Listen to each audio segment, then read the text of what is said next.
that we develop, the strategies that we develop in managing our anger carries over from our childhood into the challenges of our adult responsibilities. We'll look today a little bit more at how some of those attitudes have carried over and affects how you relate with your spouses. Okay? Come on in, brother. So, before we do anything, though, we always have to get some homework done. Okay? So, last week, we left off, and I think it was your turn, Linda. So tell us what kind of homework you've done. Because again, remember, the name of the game is homework. Without homework, there will be no transformation. I have to keep telling you this because the nature of the mind is such that it's always looking for something that is miraculous. We are always looking for something to just happen gratis without any of our efforts. We talk so much about the grace of God. But the grace of God cannot be triggered without your effort. No effort, no grace of God. Your effort, in fact, is that which makes you receptive to the grace of God. So do not try to depend entirely upon grace. Okay? You have to put forth some effort. And that effort is, of course, in the form of your homework. So, with no further ado, tell us, what was your homework? Or anything that you were investigating, ma'am? Well, I wrote down a couple of my early childhood recollections. All right, you had a couple of early recollections. Now remember what we said before about these early recollections. We said that these early recollections contain those attitudes, beliefs, and values that function as your program on a subconscious level. They are actually programming your behavior.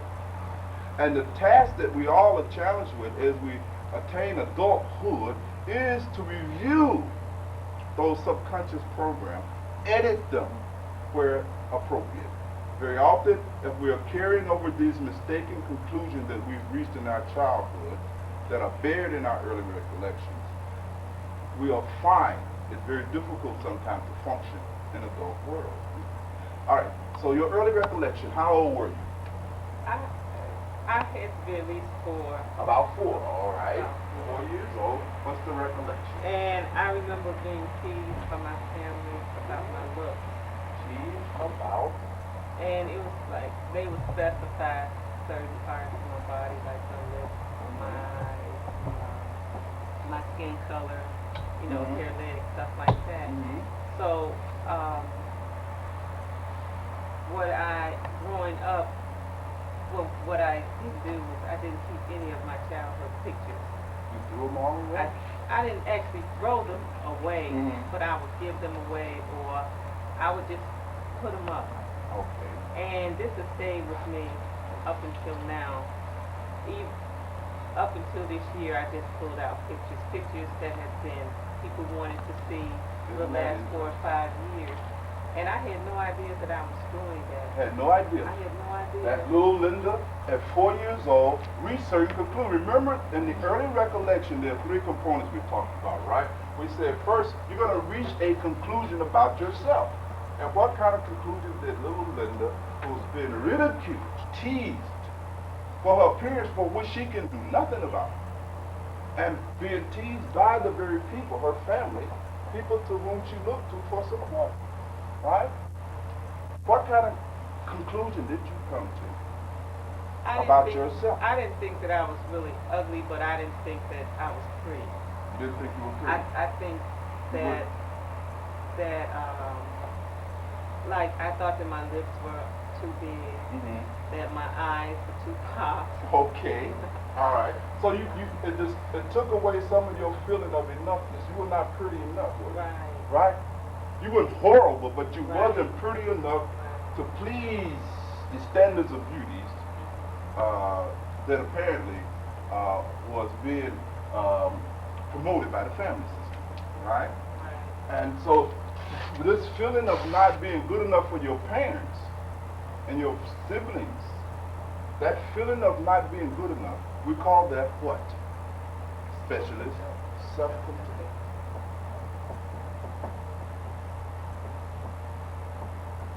Now remember I said there's a certain logic that goes with self-contempt, right?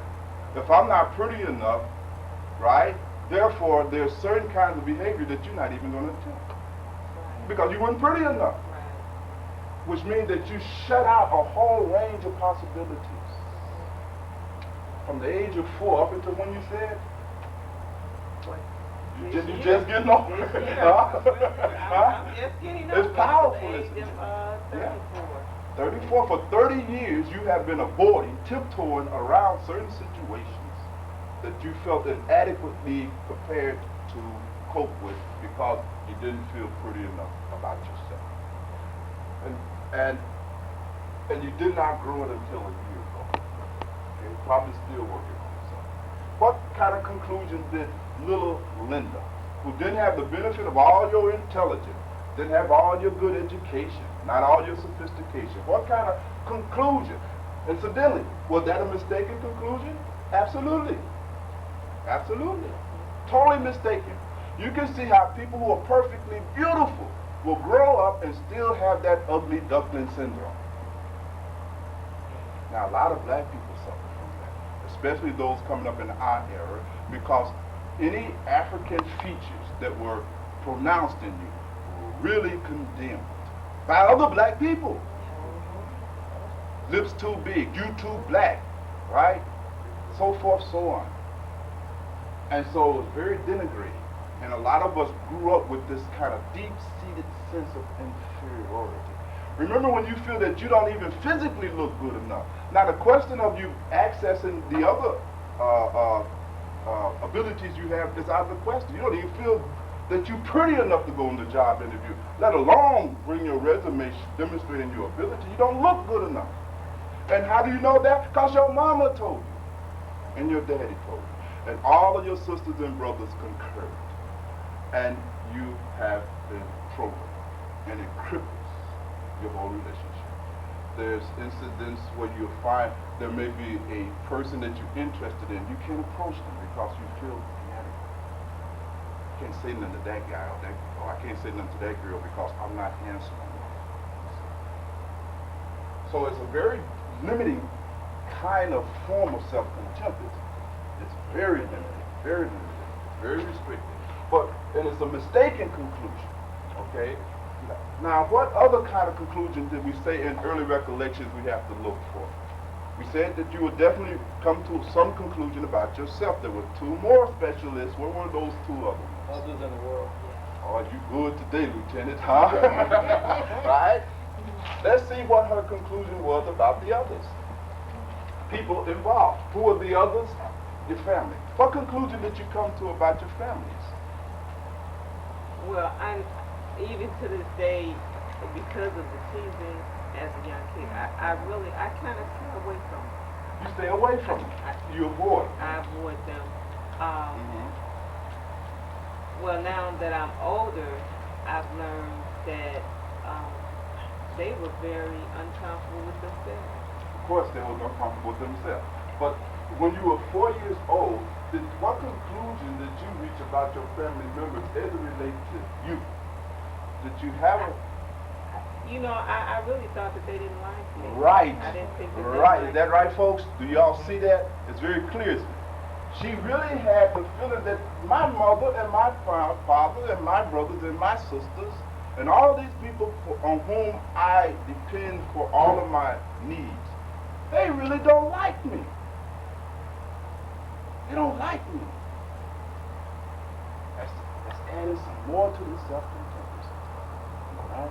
That's part. They don't like me. And therefore, it was difficult for you, and you avoided them. Because while I'm a little 4-year-old, Linda's not going to go around people that is going to pounce upon her at every opportunity that they get, slinging all of these invectives at her, condemning her. She has the felt sense that they don't like me. She started having feelings that she didn't even belong to this family. You felt that you was on the periphery of this family. You lost a sense of belonging. Now that's a very important need that we all have as human beings. We all strive to belong. We try to belong to something, to be a part, because we're social animals. And this process was interrupted, right? It would be interesting to see if time would have permitted to look at all of the psychological manifestations, the start watching what kind of psychology you will form. You know, how you will combat that. Because little Linda had to figure out a way how to deal with that. You know, how to deal with that. She may go out and create imaginary families, imaginary friends, or she may go into fantasies. There's all kinds of things. Because she's going to adapt, even if it's maladaptive. So she came to these conclusions about her family, that these other people don't like her. So now she's 4 years old, might have read something like this: man, other people, you know, the world, other people just don't like me. She might have extended her conclusion about her family to everybody across the board. Did you do some generalizing? Yes, I did. You did a little generalizing. Huh? She generalized right away that everybody's going to treat me like my family. What a mistaken conclusion. But the girl is only 4 years old. No knowledge, no wisdom, no intellect. But she came to these conclusions. And out of these conclusions, she shaped behavior, strategies, lifestyle, attitudes. And if you don't edit them, you'll find yourself in the adult world, you see. Seeing everybody else just like you saw the members of your family, which is an avoidance. Don't get too close. Keep your distance, safe distance. That may not be expressed in a physical sense, right? But you will avoid intimacy, right? You avoided that intimacy. Can't get too close because they don't like me to begin with, and then they're going to talk about me. They're going to point out all of my inadequacies, etc., etc. What conclusion did she come to about life in general?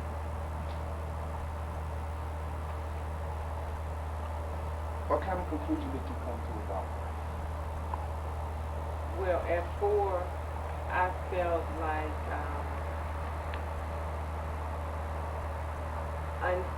I just felt like, you know, I didn't belong. What happened was I'm the youngest in the family. Yes, yes, yes. So I felt like I was just a problem. I felt like when I came along that I was kind of like in the way. And I felt like I was alone. You feel that she's coming to about herself. Oh, okay. In the world, I felt like, and I guess I still carry these feelings around. Yes, of course you do. You know, it's real hard for me to explain. Yes, I understand. But I have all kind of different interpretations of how the world should be. But when I was 4, you know, I didn't think that I belonged. I just felt like it's almost as if you generalize from the family to now the whole of mankind. Right? That life that you shouldn't even be alive. Right, I shouldn't even be alive. You know, right. Why was I born? That's right. Why was I a part of this? That you world? had no purpose in Right, existence. I felt You that I couldn't had no find purpose. that life, you know what I mean, can be cruel. Right. Right? The world is a cruel place. You can't count on nobody for affection and understanding. And that's how I felt like I couldn't count on anyone. And when did you outgrow that, Linda? I can't say that I've really outgrown. Because it's still there. You see, one of the things is this, folks. If the early recollection is there, because out of a billion things you could have remembered, millions of things happened to you when you were 4 years old. This is still there. The very fact that you can recall it means that it is still impacting on your present behavior. Otherwise, you will not even be carrying the program. You see, it is there at a subconscious level, directing, influencing your whole style of approach toward life. And the task is simply to go back, look at it, and edit it. There was a lot of mistaken conclusions that you came to about yourself, about others, and about life in general. You correct them, you edit them, you see, and then you move on. And then you move on. That's a very good homework. Now that you begin to see that, and to go into that, did this whole revelation give you a little relief? Yes, it did. Just a little relief? Because, you know, from that age on, from being teased at such a young age, yes. I realized, you know, that had a lot to do with my self-esteem and how I felt about myself as a person. So, and you know, my appearance and everything. Yes, yes, yes. But now, you know, I feel like I'm just as pretty as You feel pretty enough, right? I feel pretty You're enough. not the most beautiful woman on the planet. But You're not the ugliest woman on the planet. And you look good enough, don't you? Right. Right. That's falling on the other side of self-respect. Right? And if nobody, if everybody else abandon you, will you ever abandon yourself? No. Absolutely not. You have yourself. But another thing that I do look at is like I had to work at this myself. You know, no one offered any words of encouragement. Yes. Really. You know, to say that I was, that, you know, I looked Yes. all right. Yes, yes, yes, yes. And until I got older. Yes. So I felt like I came to this conclusion on my own. Yes. And I think that could be a little selfish because you, in a sense, because I have gotten compliments from people, but when I got them, I was older. You know, I was like in my 20s. Right. Too late. It's right. It's too late. All right. Too late. Don't count now. My opinion has been formed of myself. Yes, you had already formed that. I have already formed it. That's right. And you see yourself through that frame. Of reference. Very good. There's more out of that. That doesn't lend itself to group discussion, but there's a lot more we can get out of that. That's very good. Who else last week we missed that did some homework? I know I heard you talking about a little homework. Right? Me? Yes. I heard you thinking about some homework last week, huh? Did you have anything to share from this week? I don't know. All right, Who? Stand on this side, she says. Okay. Now, anybody else? What about you? No, I don't think I have anything to share today. You have something? Yeah. All right. Yeah. You got your clicker. Yeah. All right. Very expensive clicker. A very expensive clicker. Yeah, I got That's it right. from order from Porter. Order and from it's Porter. $14. All right. I didn't start using this until Wednesday because that's when I got it. Well, I got it Wednesday. No, I got it Tuesday late, and so I didn't really start doing anything, watching anything until Wednesday. And through the week before I got the count, I was wondering what is it that I want to observe? What do I want to learn about myself that would amaze me in terms of how often I obsess over it? So I decided to look at non-judgment. Oh, okay. So Yeah. you watched non-judgment. Uh-huh. What was your plan? I didn't really have a plan. From what I've understood, all I did is I just watched my thought processes. But I guess I picked that because things that have happened to me and how I've noticed if I'm upset with my boyfriend, how I might not bring it to him, but I'll continue to have these thoughts about how I'm angry with him about certain things. I'm particularly interested in looking at how often I rush judgment. All right. Very interesting. Yeah. Now, here's one of the key things. One of the laws for the development of spirituality concerns with the observation and the management of this automatic tendency in us to judge. Jesus said, judge ye not, right? Not so much for the benefit of the other person, it's for your own benefit. Non-judgment is an act that you do on your own behalf. I'll tell you why. If you accept the fact that the aim and objective of meditation is the collection and stilling of thoughts, okay, so that one can move back into a deeper dimension of one's being, then you will follow the emphasis on dropping judgment. Because when you judge, you accelerate the activity of the mind. Please make a note of that. Whenever you judge, you are contributing to the scattering and the acceleration of the thinking process.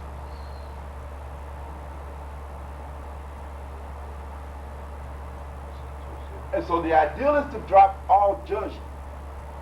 And when you drop judgment, you would have dropped 90% of the random flow of thoughts that are rolling through your head. Because almost all of your thoughts are aimed at reaching some conclusion. Have you noticed? Right? And that conclusion is always in some kind of judgmental thing. One of the functions, remember we talked about the functions of the mind. We talked about sensing, we talked about the creative function, we talked a little bit about reason. It is to categorize. One of the roles that reasoning plays, it categorizes. It labels. This person no good, this person is bad, this person is this person is this person is this person is that, blah, blah, blah. And therefore you are constantly reinforcing your own attitudes. Right? You're giving strength to your attitudes. And many of these attitudes are totally mistaken. Totally mistaken. You have formed an attitude from when you were 3 or 4 years old, right? Carry that into adulthood, have become a part of the whole pattern of how you think.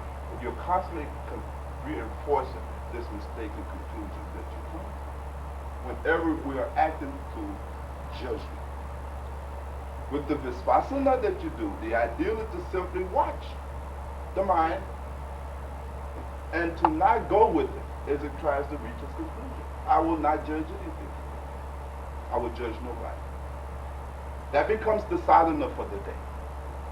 You see, if you're going to watch this judging aspect of the mind, and you just catch yourself. Here you're watching your thoughts. Now you're working on a deeper level. It's a little bit more subtle. You see, you can watch from a physical level, the emotional level, but now you're watching your thought level. And you're just watching your thoughts.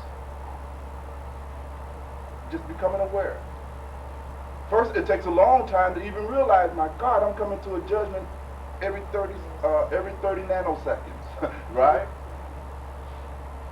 And then as you watch more and more, you see this judgmental quality beginning to slow down, to slow down, to slow down, to slow down.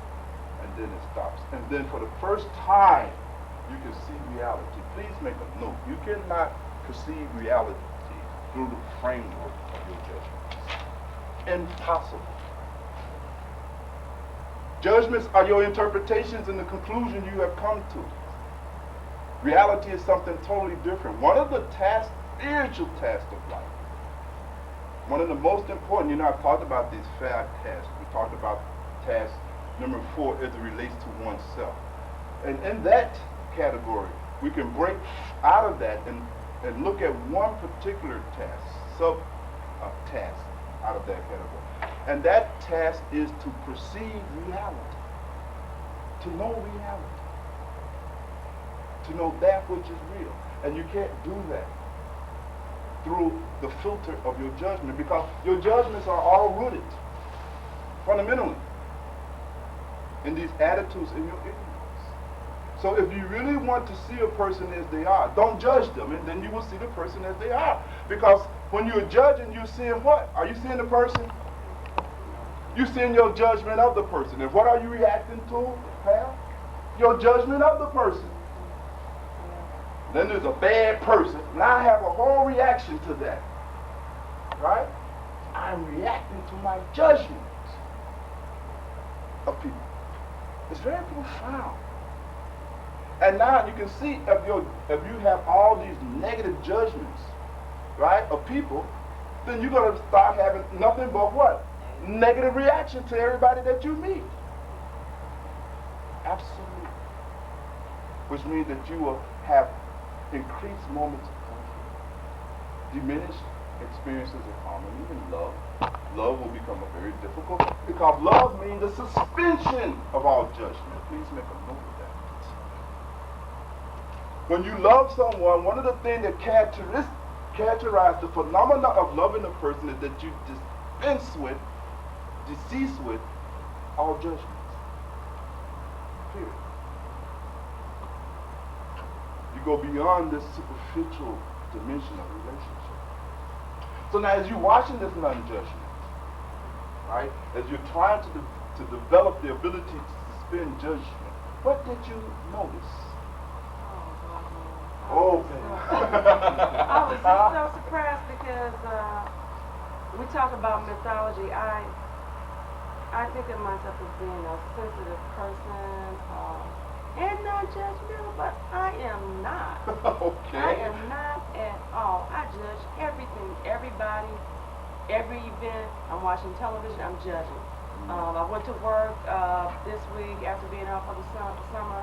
I met 2 new people who are not black, they're non-black. I was judging. And I was judging based on experiences that I had prior to even meeting them. Yes. One is a Korean American, I started judging. One is a young white boy, blonde hair, blue eyes, I started judging. Yes.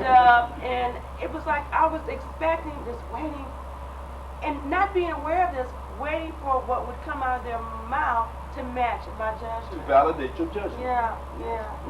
And what I found also is that as I was just watching my movement, because when I started counting on the first day, of course I was shocked. And I first started counting the negative judgment and was amazed. And on the second day I thought, I said, wait a minute. Not only do I judge negative behavior, but we also judge in a way positive things that people do. Yes. And it's a way of finding security. I know you guys have heard me say I'm the only black teacher at my job, and I have found myself judging positively things that I wanted to happen or behaviors that I wanted to ascribe to people to give myself some comfort. And I had to, on the second day, start to judge how I judge people positively, giving them qualities that maybe they really don't have. We call that projecting. Yeah. So that's not judging. That's something else. That's still a You're projecting it out. Okay. Now you're a good person. I'm Uh-huh. gonna be friends with you. Again, Right. it's a judgment. Exactly. May not be a good person. Exactly. And I'm disappointed almost Then all you're the time. always disappointed, aren't you? Always disappointed because I just started looking back at Now how many listen people to I've that. done that with. You are always disappointed because your judgment can never be accurate, whether to the positive or to the negative. It cannot be accurate. And I noticed how when I would judge positively, it was like I wanted so badly for that person to have that quality. I mean, it's a security thing. If they have this quality, then I can be assured that they will treat me this kind of way, and I can expect certain things from them, and I won't get hurt by this person. Yeah. So What do I we had call to look that, at folks? When she's doing that?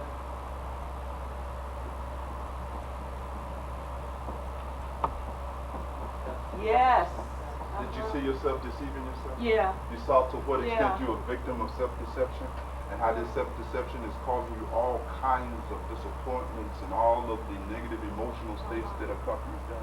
And I know I wasn't supposed to look back at the past, but I started just looking back at relationships that I had in the past with men, and I look at how I deceived myself and how I tried to ascribe these qualities to men that they actually did not have, and they didn't say they had them. Never said they had. They never said they had them, but I ascribed these qualities to them to give myself some security, to Let's make look at the myself things you feel were that looking it for. was okay. It was security, right? Yeah. 2, you were looking for a way to rationalize something. Yes. Now, remember at one song I pointed out, particularly women, as it relates to them involving themselves, giving themselves sexually to men.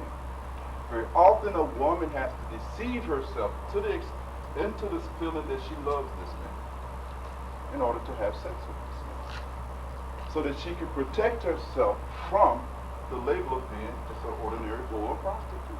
I love him, right? And that therefore justify my having this relationship with them this Saturday night in the motel, right? Because it's too difficult, you see, to look at the naked reality. So you have to begin to look at how this self-deception, this is, remember what we talked about, that Kunda buckle? That's a classic form of the Kunda. It allows you to move now into activities, and it gives you a buffer. Right? But it's always counterproductive. Self-deception is a form of a good intention that you have for yourself. Please make a note of it. You have good intentions for yourself. Right? You really do. And like any good intention, whether it's for others or yourself, the results are always the same. Self-defeat, right? Counterproductive. Stop. So that was a good intention you have for yourself. To deceive yourself. It was very interesting. That was a good exercise. Now when you realize that you did not possess that particular virtue, right? Although you had included it in your self-esteem content, how did that impact you? I started to feel a little more mellow because I'm a high-strung person, and I can become very agitated by things that go a kilter. And I found myself mellowing out. I found my body feeling a little more relaxed. I felt, I don't know, my mind, I don't know if we can feel our minds, but I felt a little less clutter. I felt like some baggage had been lifted, you know, off of me. I mean, it actually felt a lift. Yes. Yes. Like you saw the nonsense of it all. Yeah. That this is nonsense. And I need not do that. And not only that, I saw, not only nonsense, I just feel like, you know, what I'm doing is wrong. I can't think of another word to say. Yes. I mean, to meet somebody and to rush the judgment, you know, I just feel like when you meet people, or even in your everyday relationships, there are times when you just have to suspend disbelief. Instead of rushing to judgment and saying, hey, my old man's not going to do this, just sit back and say, well, maybe he will. He'll do it. Is this what he said he'll do? He will do it. Yes. You know, Yes. and it just feels better.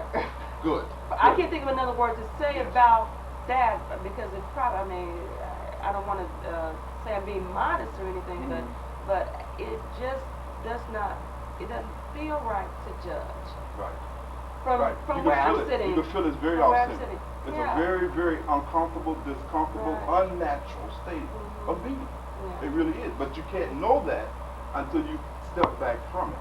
And the most important insight you had, how you react to your own judgments. You're never reacting to people. You're reacting to your perception and interpretation. The meaning you put on it. The spin. And that's, Yeah. And going back to the security issue, we all want to feel secure in our minds and in our bodies and in our emotions. And for me, what I learned is that a lot of my judgment, a lot of my not being able to suspend disbelief and a lot of my rushing judgment has a lot to do with my wanting to feel secure or wanting to feel right. So I know it's ego. well, let's look at this. This is attachment. Remember I talked about it. Maybe what we'll do is I'll think about it. You all can think about it. If enough of you would like, maybe we can, after we finish this series, we can look at some of the other things. Because we've not talked deeply about the other four. This is attachment that you have. That's attachment. Now, let me define attachment for you so that you can understand this. Attachment, like anger, is an emotional, it is a psychological, it is a physical urge to avoid the unknown.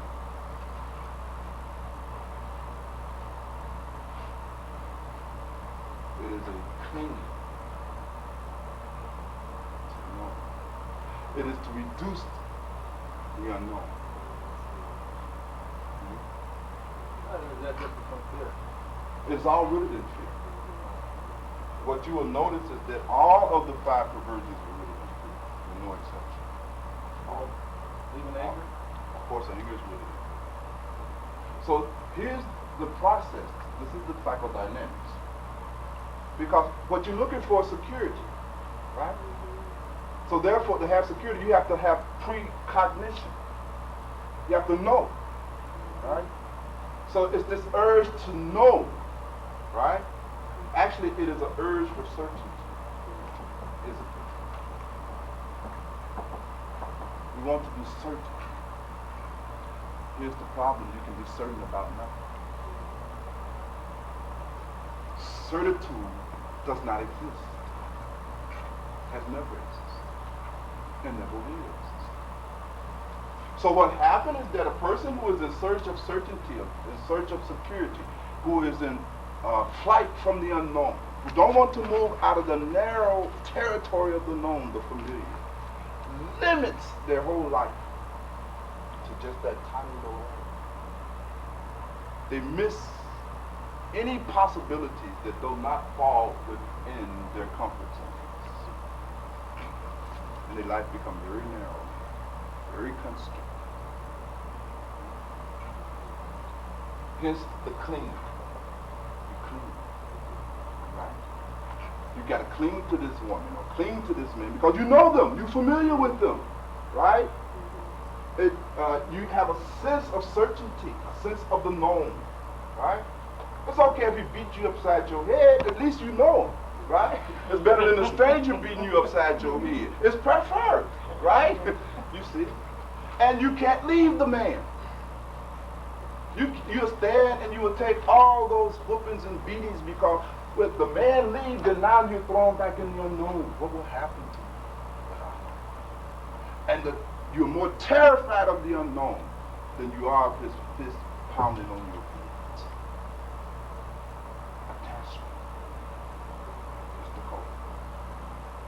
The mechanism that you described in this projection of all these judgments, right?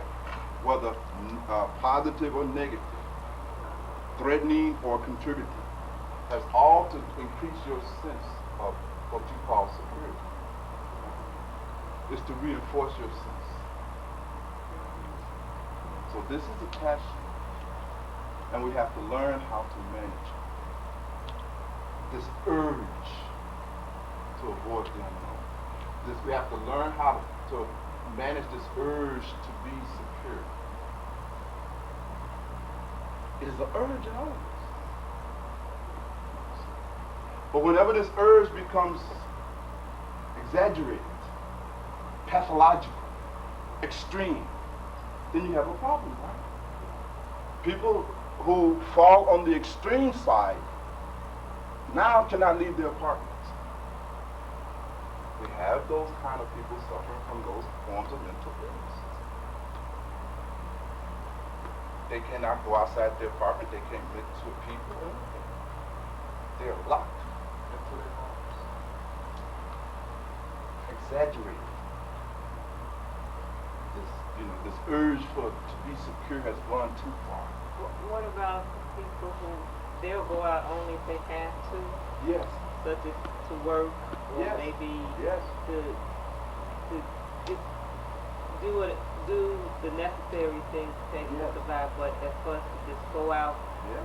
be out for recreation, they just don't do that. Is that That could be a form. Again, it depends on the territory. The range of the territory in which they feel secure. And that has a lot to do with upbringing, tradition, and so many other things, you see. So you have to look at that. We won't go into it extensively, but because it relates to the thing, it's that urge. And that urge that is not managed will make you very, very attached. You will cling, and you will not move beyond that. Detachment is the opposite. When you're detached, that means you're available for every opportunity that comes in your life. You're absolutely available. You're ready. You can move from point A to point B. You're not stuck. If you're having that feeling that you're stuck, probably having some trouble here. If you feel you have not grown, when was the last authentic experience you really had of growth? Really? How much have you grown? There's two dimensions we can live our life on. One is to have more. The other one is to be more. Most of us live our whole life on the level of having more. Got more cars, more money, more this, more that. But you're not more yourself. You don't have more being. You've not grown. You become attached, stuck something. And so detachment is a prerequisite for spiritual progress. You have to be detached. You must have the ability to step into the unknown. Love is like that. That's what's so frightening about love, because when you step into love and you drop all of your defenses, now you're vulnerable. And you don't know what's going to happen. You don't know if this person's going to abuse you, exploit you, you don't know what's going to happen. Hence the fear. Hence the fall. You fall from your intellect. You see, you fall from that faculty in you that is creating all the doubt and the skepticism. You fall into it. It's not a rational thing. Because your mind won't let you be in love. Please make a note, the greatest block to the flow of love is the mind. So we'll talk perhaps sometime in the future about that. Do we have any other homework for the first part? Oh, you want to give me some more? You want to give us the numbers? Oh, yeah. All right, give us the numbers, I'll Dan. give you the numbers real quick. All right. Wednesday I had 28 thoughts. That you caught. That I caught. That you caught, right? Yeah. 28 out of how I'm many sure millions? it's much more than that. All right, so let's get our graph here. So on Wednesday, you had 28. Okay. But on Thursday I had 17. Thursday you're becoming a little bit more conscious. But Friday I got 2 more. I got 19. Okay. And so far today I've had 3. And you still clicking. Yeah, I'm still clicking. That's good. But what is happening again is that you begin, as you watch for these things, you observe these things, just your watching for them keeps them from happening. They can't rise up because you watch it. So you're becoming more and more aware. And as it is dropping, are you experiencing the shift in your emotional I think experience? so, Have yeah. you watched that? Yeah. Have you watched how the anxiety is dropping? Oh, yeah. As the awareness is becoming more, remember it's a reverse relationship. As this goes down, awareness is actually going up. And as awareness goes up, all of these negative experiences go down. Yeah, I have really noticed a difference. It's, for lack of a better word, it's a peacefulness. I mean, because it's... More peace of mind. Yeah, I mean, it doesn't feel good to constantly be making judgments and jumping to conclusions. You don't know are true about people. I mean, you're second guessing people, and you don't really know what folks are about. We don't know ourselves. Absolutely. So it doesn't feel good. You feel some shame in it, actually, in doing it because you know it's not wrong. You know it's rushing things. Not only is it maybe morally or unethical, we'll leave that apart. The fact of the matter, it doesn't feel good It certainly doesn't. at an emotional level. Because if you're reaching all these negative conclusions at the level of thought, we already have demonstrated you will have negative emotions at the next level, which will also lead to some negative behavior. And as your awareness increased, as you're watching this, you will notice how the conflict, the whole predisposition to be in conflict goes on decreasing. You'll notice a kind of liberation taking place.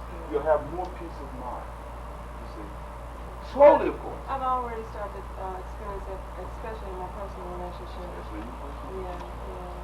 That's good. And I'm expecting that it's going to improve also in my social relationships. Oh, it will. It will flow all the way out. It's only been a few days. Now you have to train the mind. But when I know this stuff, I know it like on an intellectual basis because I read Krishnamurti and how he talks about, it's a word I can't think of it, unconscious awareness, some kind of awareness, and I've tried to do it, and I felt I was doing it for a while, and then I stopped. I've not been able to do it consistently because my mind would get caught in that same gear Yes. of judging. Yes.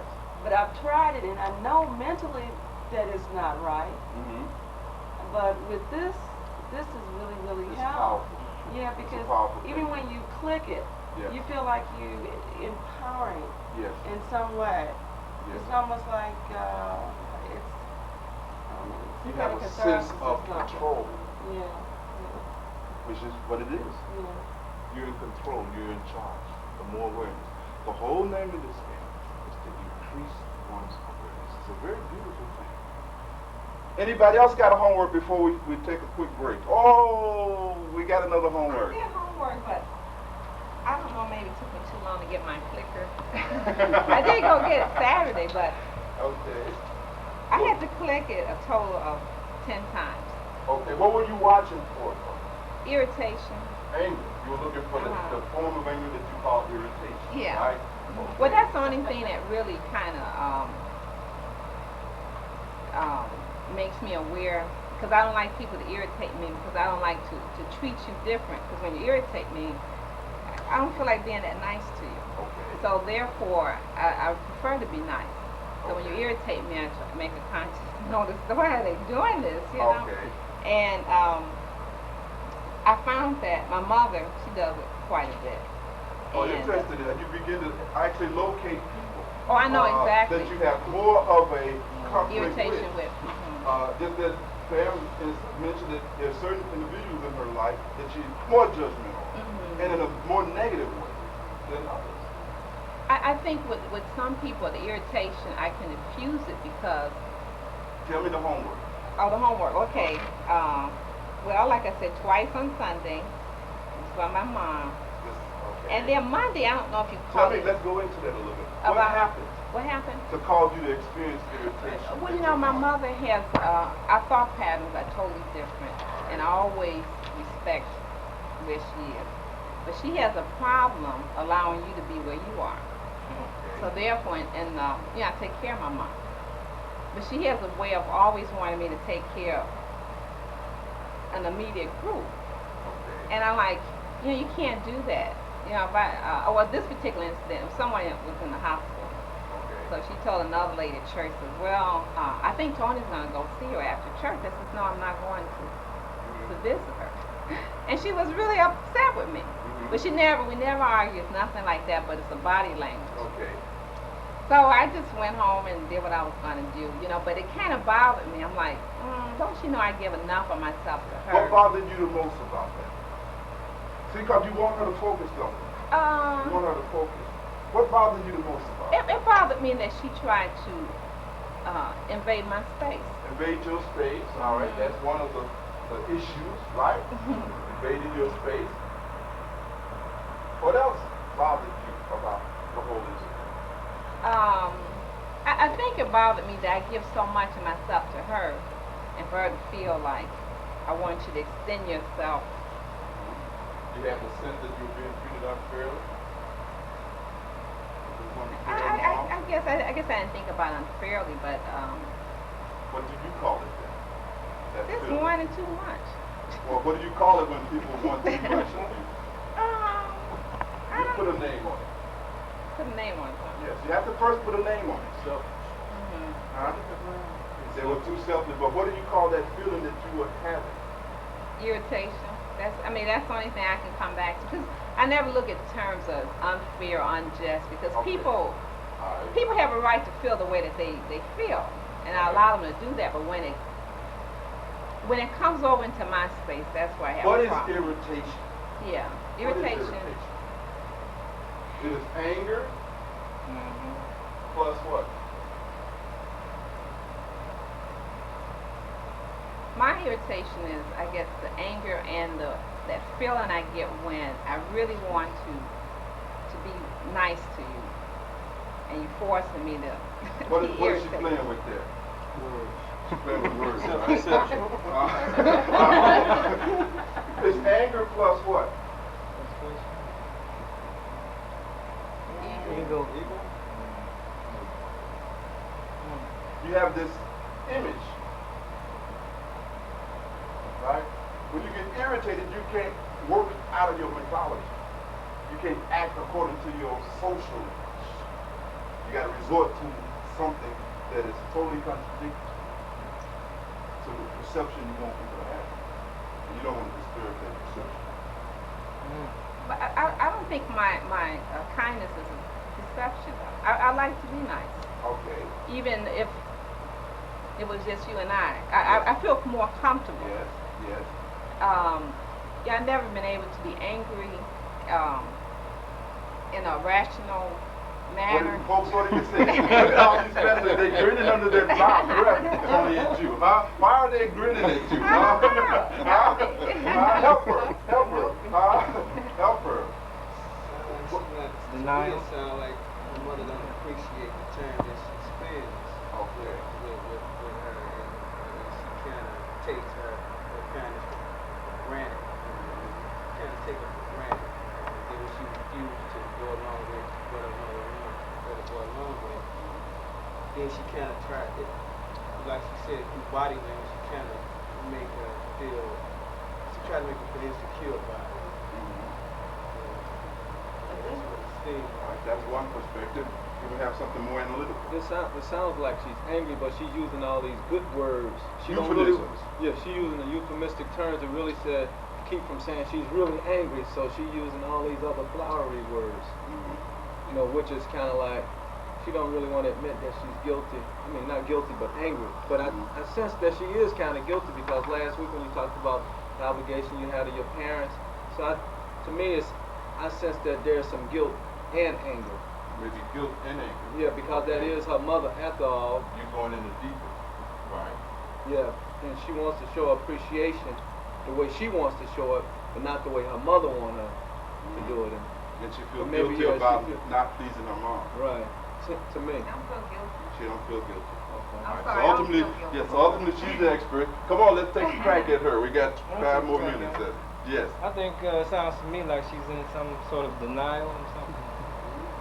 Interesting. In what way? But she's not, she doesn't want to admit she's angry. She doesn't want to face up to her anger. Why would you want to do that? What is making her resist acknowledging that she's angry? It's her mother. It is wrong to get angry at your mother. That's a sin.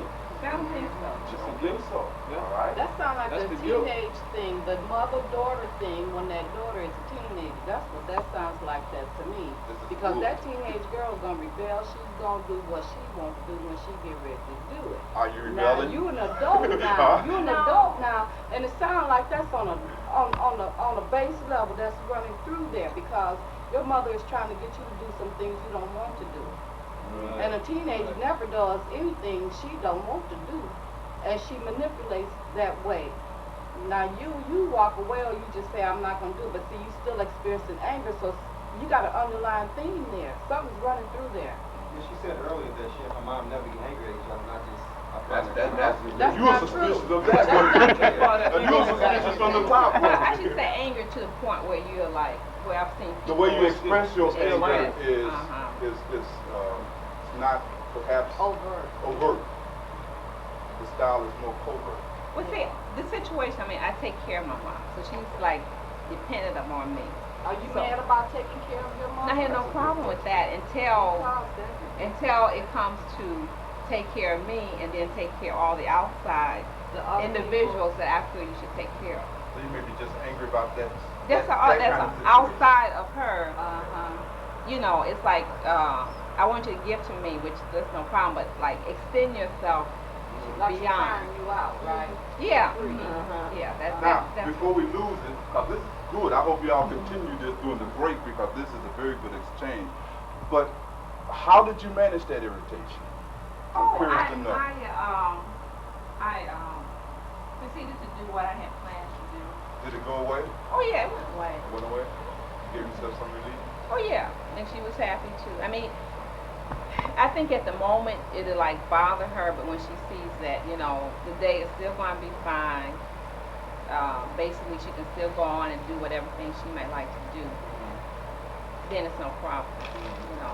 But I would like to prevent those situations by letting her know that, you know, what I do for you is out of love, because I maybe because obligation.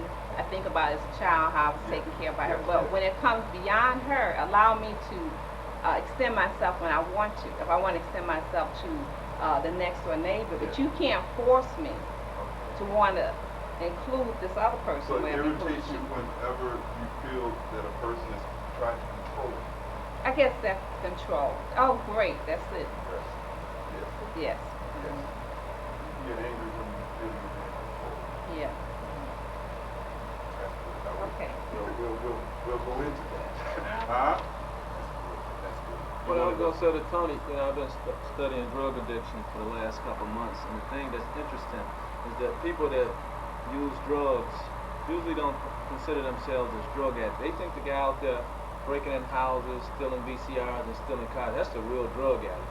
But the casual user is not a real drug addict. And it seems like to me, you saying, well, I'm not like, I don't get mad like a dog, but it's still anger. See, you know, I still say you use those flowery terms, like I don't get angry, I just get irritated. But there's still that anger, and it's like you're not facing up to it. Well, I guess I look at anger as a person that today It we works have in a the home. confrontation. Maybe I'm wrong. Maybe I'm wrong, but Yeah. my form of anger, to me, anger would be something that would cause me to lose sleep at night. Usually whatever the situation is. But as Bhagwan, he says it's not a problem. It's the management of anger. See, there's nothing wrong. See, I think you saying anger is something bad, but he said it's not a problem. It's just the management of anger, and it's an emotional response. And clearly you had some type of emotional and psychological response. It's like in your mind, anger is bad. I don't want to be angry. When I think of anger, I think about profanity, maybe Rage. even violence. Rage, You know, shooting, yeah. violence. Am I thinking of For anger? those are extreme cases. Right, and that's because. But we know anger comes in many flavors. Something as mild as annoyance and irritation, and as full-blown as rage and murder. It is all rooted in anger. And the thing is to know that, you see, because if we minimize it, because annoyance don't seem like it's something I need to work on particularly, and then it just go on accumulating, and then it will explode. You know, That's the problem. that's the problem you have out I here. wasn't clicking that often because I wasn't feeling what I thought was anger. It was annoyance, irritation. Oh, this guy ahead of me is not turning fast enough, and this Yeah. person's not doing this in the checkout line. You know, somebody's writing a check, taking their time. That irritates me or annoys me. My patience sometimes. Well, you can feel the anger, but that's why we looked at the body. When you feel that tension in your body, you have it. Okay. Now, you can play all the word games you want. Yeah. The feeling is one of discomfort, however momentary. Okay. You feel it, it clicks in, it clicks in, it clicks in, it clicks in. So you don't have to go get a gun to be angry. No. And let's hope that you never get to that point, all right? And one thing too, and because I feel this sometimes too with my mother. Mothers and daughters do have these very unique relationships. But the thing is that as her caregiver now, I mean, you all are not one, you are a separate entity. And I think that what I'm hearing you say, but you're not quite saying, is that you want her to respect your boundaries. I mean, Oh yeah, that's what I said. okay, She's there are boundaries involved. I mean, you take care of her, but there are some things that you don't want to do. And even though she's your mother, you want her to respect your boundary and say, this is something that I don't care to do. And Mom, not only do I have this boundary, I have others as well. And if you love me and if you respect me, you won't go there. That sounds like telling the truth. Have you used that Yeah. technique with I'll Mom? tell you, I'm an individual that, like I said, if I could make my mother, or not make her, but actually come, it would just be something that, I mean, after 65 years, how do you change a person's thought pattern if they're not willing to change them? So I'm the one that has to learn how to adjust this relationship. You know, so I can't say, yeah, I mean, it would be nice if I could sit down and say, Mom, you know, this is where we are. It would be too much for her. She, first of all, would like, oh, God. Now, all of a sudden, I need to go back to school to learn how to act right. So it would be another that So it's up to escalates. me to be the one that has to. You have to manage your own. Yeah. It's your anger. That's right. You have to. Let's take a quick break and come back into it. Then we're going to look now at the theme of male-female relationships and how our anger styles carry over into these relationships, and see what we can do to give ourselves some relief in that aspect of our life. Okay?